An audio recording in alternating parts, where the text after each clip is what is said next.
Mama Obibia kwa Bastron so Ediaba POG Media so masters are fee and as well about subscribe like it to you and share na ma afro and so in can be kindly click on the notification bell no so send be the news be to platform no so also wo the echo and the air but yanko yensem na yemfa ensem dodo no enye the emra wa ye bo e de ewura eye cheseken oforiata insensem na we ɛna ɛyɛ one ɛyɛ political analyst ana ɔyɛ MPP nipa yi ɛde nsɛm bi aba abɛto dwa ɛyɛ yɛ onunyamfoɔ Dr. Atta Kennedy ɛde abɛto dwa sɛ hwɛ yɛwɔ mmerɛ bi wɔ hɔnom a ɛkyekyere ɛyɛ kyɛsɛ aman mpanimfoɔ ɛne nkurɔfoɔ bi a ɔmo nyɛ dɛ ɔno no ɔnte aseɛ ade nti ɛna ɔreka saa asɛm wei nka wohwɛ mpa yi a nka ɛwɔ sɛ Akuffo-A ɛba na ɔba bɛ testify against ɛyɛ Kenoforiata anaasɛ ɔba na ɔba bɛyi nsɛm bia no because obviously Kenoforiata na ne boss ne ɛyɛ Akuffo-A so sɛ saa nsɛm wei aba na yɛtwe ɛyɛ Kenoforiata aboɔ so a nipa a ɔyɛ anaasɛ nipa a nka wɔsɛ nkeɛto yɛnsa frɛ no na ɔgye tum sɛ ɔbɛyɛ dɛ ɔbɛ testify anaasɛ ɔbɛyɛ biribi afa ɛyɛ Kenoforiata ne ba ɛne ne corruption cases no ɛyɛ Akuffo-A so the papa yi can ebeba saa na ohwa Akuffo-A will go forward to testify and I say den yanko ne yankonkotie eyensem a ononyamfo de toja would have organized a press conference and Ghanaians would have massed up at the airport and stopped him. For not doing so, he's incompetent and he has to resign. What say you? President Akuffo-A, let's remember he cancelled about 2 of the contracts at the initial stages after the KPMG audit. Now, after the OSP's work, the President John Mahama has also cancelled the rest of the contracts, and we are told that the value of the cancelled 5-year upstream contract is about $3 billion. We don't know about whether, without formal charges, he could have prevented from leaving the country. But I think there is value in your point that it will seem as if as long as the Nana Akufo-Addo government remained in power, Kenoforiata was untouchable, and so were quite a lot of other people. I think we need to move towards a justice system where, regardless of who is in power or whatever your position is, independent agencies or supposedly independent agencies like the OSP can go after people. After all, that is why the OSP was set up in the first place, so that it could resist political pressure. But to be honest though, even the Attorney General's office in a country that is serious ought to be able to go after people. After all, that is why the United States brought the idea of special counsel. Clinton was president when the special counsel was named to investigate him. We've seen that Trump was also in office when one was named to investigate. We need to move away from this system where being an incumbent seems to insulate you from judicial processes and you can do whatever you like with impunity. In effect, we seem to be practicing serial one-party dictatorships that last 4 or 8 year terms. And then once that is over, then the other party comes and they make noise about how we are shocked about how all these things happen. So where was Parliament when these things were happening? Well, there are a lot of people who have questions to answer as to what happened. And remember how a lot of even MPs wanted Mr. Oforiatta removed, and for a whole year, all of them couldn't get one person removed. And in effect, if we are talking about the sins of Kenoforiatta, he was reporting to somebody. I think at some point we need to be asking the president, the former president, questions about what he was doing while his ministers were looting our coffers dry. I think he has a moral responsibility to be asked to address some of these things. I don't know what Vicky wants to say. Is it a lost cause? And as someone, as a lawyer, 78 counts. That's historic. I think it was in Gloria Akuffo's time that we have a charge sheet that had over close to 50 or so counts, and we're like, whoa, this never happened before. Yes, I mean, when I saw the number of counts, I was. Of course, they're against 8 people. Yes, but still, there's a, I think it must be historic, as you said, because post-glorious time, this is the highest number that we've seen. I think that the whole OSP argument is becoming increasingly uncomfortable and difficult for the OSP, because the public for a long time has made it clear that they feel that he has a legitimacy and a credibility issue. There was an overwhelming support, and for various reasons that has now gotten to where it has gotten to the point that now you could see that that whole thing has turned into a bit of a credibility deficit. And so there's now a credibility deficit at the OSP, and they have to work hard. They really have to work hard to repair that deficit because it's widening. So that is my starting point. So explain that to the ordinary listener. What's this thing about the credibility deficit at the OSP? Yes, because, to normal Ghanaians, their money allegedly has been stolen. That's how they look at it. They want the money back. The OSP has been given a mandate to aid in recovering that money and to punish the alleged or anyone who's found to be culpable. Over 1.4 billion at stake. At stake. It's a lot of money. There are people starving, there are people dying in hospitals, etc., etc. So it's an anti-corruption fight. And the state of corruption in this country has been shocking, nothing short of shocking. And at times you sit there and wonder whether things will change in our lifetime. I am someone who looks at the glass half full, so I like to think that things will change. And the point of the credibility deficit is that without that, how do you actually present yourself as the czar fighting this thing? Because it's huge. It's mammoth. And so for you to actually fight, you need the support of everyone. The institutions, the people, everybody has to be on board. And for everyone to be on board, you need to be seen as a credible fighter against this animal that we are all facing, against this canker that is engulfing and killing Ghana in all directions. So credibility then becomes so important. And so when you see that credibility is weakening, or it's creating a gap or a deficit, you have to quickly move to repair it. Because if you don't, then the office becomes toothless. So that's what I want you to speak about. What is it? That the accusations that I've heard someone say that this is a grand scheme to let Ken Ofori-Atta off. So the office watched for him to escape out of this country. And now they have put the charges, they may do everything in his absence and so on and so forth, and he doesn't get to suffer anything really.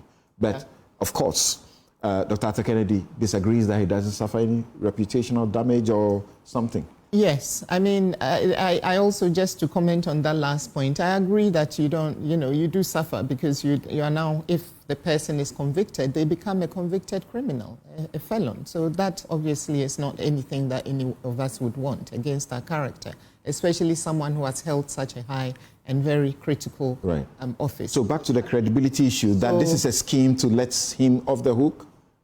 You see, I don't know whether it's a scheme, but that is the perception. And this is what I mean by a credibility deficit. Okay.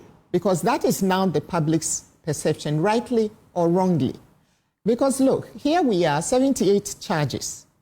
And that is where our focus should be.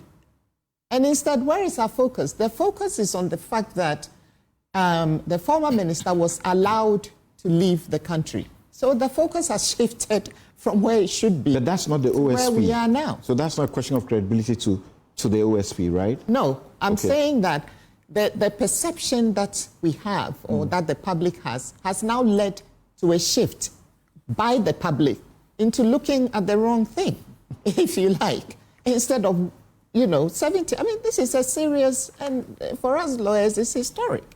And for any ordinary Ghanaian to be told that 8 people have had 78 charges proffered against them, I mean, that is a very serious matter, whichever way you look at it. And, so the OSP's office is meant to be built on fearlessness and independence. That is it. I mean, that was the whole point of having this office. So for Ghanaians to perceive that he watched, as Ken freely left, is causing an institutional state. That's not a perception. That is he saying so. That they saw him leave. Literally, he said they saw him leave or they watched him leave because they were powerless and they couldn't do what had to be done. They needed support from other institutions and it was practically impossible to get the support at the time when Ken Ofori-Atta's government was in place. Yes, and I think we need to be a bit sympathetic to that argument from the OSP, that he leaned on all these organizations and they didn't support him. However, he himself has powers. Correct. He himself has powers. He's got powers, so police powers to arrest. He has all those powers. And Martin Kpebu say at least he should have done a press conference and the public would have run to the airport and stopped him. Well, press conference, yes. Public running to go and grab him. That one we need to tread with caution because imagine it could have easily deteriorated into a mob situation. But I do agree that he should have held it because he's very good at doing these press conferences. I mean, he keeps telling us this, that, and the other. So that should have been perhaps the first press conference that he should have done. So that if he became aware this morning, what's the time now, is 9:40, thereabout, and he's got information that Ken Ofori-Atta is at the airport, maybe immediately by 9:45 or 9:50, he would have organized a press conference and that would have stopped him. Yes, because he had prior notice. He had prior notice. If he didn't, that would be a different thing. So you cannot blame people for holding that viewpoint. And I don't really know how. And for not doing that, he's incompetent, so he ought to check out of the office. Well, in Ghana, as you said a short while ago, nobody resigns on any ground. I mean, look at what happened in Elwak, which we were talking about. If anyone should have resigned, it should have been then, instantly. But here we are. People are eating their wachi and their kenke and carrying on as usual. That is the Ghana that we have today, sadly. So for me, we have now, that by his inaction, we have now found ourselves in a position where someone who he believes he has questions for, and serious questions, and who is uniquely placed to answer those questions, is not actually in the jurisdiction. And you are now trying to bring the person back. I mean, look, self-preservation is a very important. Oguswa uti na osha insam no ede my subscribe, like to Jumadi and share Nema for friends and can be kindly click on the notification bell so send be the news be out platform so also wahunu the echo and the air that the ever POG Media yawo insam pa edema Jumadi no atwaso our family. So who in this situation is going to come back willingly? Do you recall what Ghanaian said when he attempted to the office attempted to have him, come to answer when he gave the excuse that he was not well, he was receiving medical treatment? The public said he was being heartless, he was not being compassionate, and he couldn't be treating such a notable figure that way. I mean, look, human health, our health is all we have. So what do we want? What exactly do we want? If we say he escaped, and we have gotten to know that he was going for medical help, and the man was going to go after him then later, and we said, you don't do that to someone who is unwell, and now we say, you let him go, and he says, we are unable. Now we say, what do we want? So if he was going to go after him over there, because the horse had already bolted, right? So if he was going to go after him and he was there and now he sees him walking around in Washington, D.C. or wherever and he wants to go after him, then he should go after him. He has the resources, to go after him. If he truly believes that there are serious questions that need to be answered, and the former minister is uniquely placed to answer those questions, because look, he was the guardian of our public purse. From where you sit and what you know, is the Kenneth Rata being pursued by the OSP? Well, I don't see any pursuit. Okay. I don't see any pursuit. I see a lot of rhetoric. I see a lot of press conferences. But in terms of actions, I don't see... What sort of action, for example, beyond reissuing the red alert, the red notice, getting him, stopped and limiting his movement and all of that? People from his office can go to the US and talk to him. He also offered to, I think, do Zoom or whatever. Okay. So there are various things that could have also been done to help maybe expedite us getting to this stage. Because yes, now there are charges, but maybe those charges may have come earlier. Assets could have been frozen if arrests had been made. Because right now, look, the way the world is, if you're dealing with people with sophisticated financial nous, and you've waited, 10 months, 11 months, if someone wants to get rid of their assets by now, they would all be gone. Okay. So you are fighting a Pyrrhic, whatever victory you secure will be a Pyrrhic victory. Asset freeze is the first thing that you do. The first thing that you do. And if you have to arrest someone... The suspicion is that by now, Kenneth Rata and those who are being pursued would have concealed their assets or sold them off? Highly intelligent people. I don't know what they've done, and I'm not here to suggest that they've done one thing or the other. But what I am saying is that anyone with any financial nous, and we are dealing with very sophisticated, intelligent people, is not going to sit there and watch, for 11 months and wait for government to come for them or the OSP to come for them or whoever to come for them. As I said, self-preservation. So from where you sit, it is too late in the day now? Well, I don't know. I guess we will find out whether the assets are still there or not. Okay. We will find out. I don't know whether there are any plans to do that. I don't know what the OSP's, plan is. And there are a lot of questions now, given everything that we've looked at, about their tactical, how do I put it? The options that they've chosen tactically to get here, or let me say thus far. Mm-hmm. There are a lot of question marks on those tactics, I think. Help us understand. What are the tactics that there are question marks about? So what I mean is that, as I was saying just now, we could have gotten to this place quicker. We could have taken advantage of the former minister offering to actually have a dialogue. His lawyers are here. He said all communications can also be passed through the lawyers. I don't know how much advantage the OSP has taken of that whole situation. People could have been sent over there to speak to him. So there are various things that could have been done. And as I said, assets could have been frozen. Is that how criminal prosecution is done? That the suspect is away abroad and then you have to go to them and then speak to them? Of course not. So why was this supposed to be, He is supposed to come. Or he wasn't supposed to leave in the first place. Mm-hmm. But as I said, the horse has bolted. So now you are trying to do damage limitation. Okay. So how do you get the information? You have to get it somehow. Okay. So you compromise your position, compromise everything because this is a different kind of suspect. Yes, Theophilus, what do you say? Compromise. Okay. Aha, any other Jumadian or ABC at the amount of subscribe like it to Jumadian share, near for friends when some can be kindly click on the notification bell on the Susanna news to platform and so on. Also, the echo and the air that the POG Media, your one semper at the moment. Ghana be Ghana be fan into my pen fra. Ghana be calling the major no so. Young court near Phantom and some for and from Macram.